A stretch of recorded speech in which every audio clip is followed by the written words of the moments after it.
In the age of the virtual tabletop, there has never been a better time to run combat on a grid.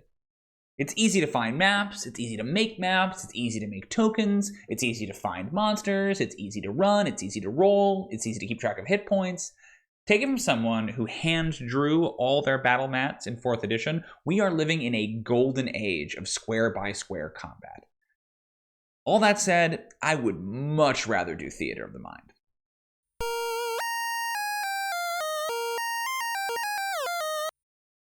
Don't get me wrong, I love gridded combat. I run them in my home game, I run them in my professional games. It keeps everything clear and understandable and mathematical. Those are all huge advantages to gridded combat. They are also all huge arguments in favor of Theater of the Mind. Theater of the Mind is the storyteller's best weapon. It keeps distances fuzzy, cinematic.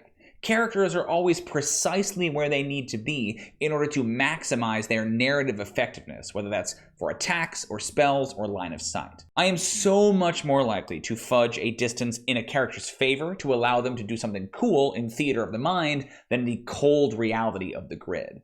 Surprises and reveals are easier. Chases are easier. Stealth is easier if you don't have to worry about where everyone is exactly at every moment. At the end of the day, a grid might improve clarity, but it is only ever going to limit a player's options.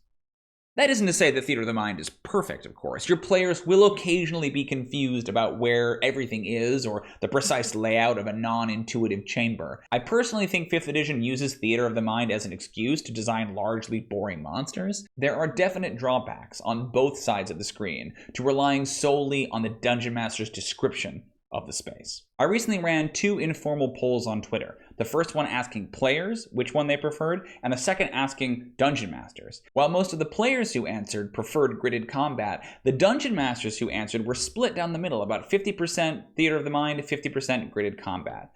I think that kind of makes sense though, right? A Dungeon Master can understand the space, it's in their mind, the players have to rely on their description. But I think if more players understood the tactical benefit they get from Theater of the Mind, more of them might go for it. When it comes down to it, if Theater of the Mind works great for negotiation, exploration, roleplay, infiltration, and pretty much every other facet of D&D, it can work just as well for combat. What did I learn?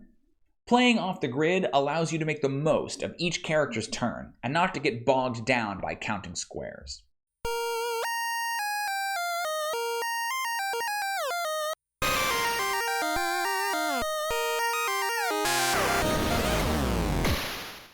Hey, thank you so much for watching that video. Trust me, there's plenty more where that came from.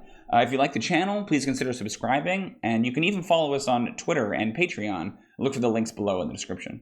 Thanks for watching.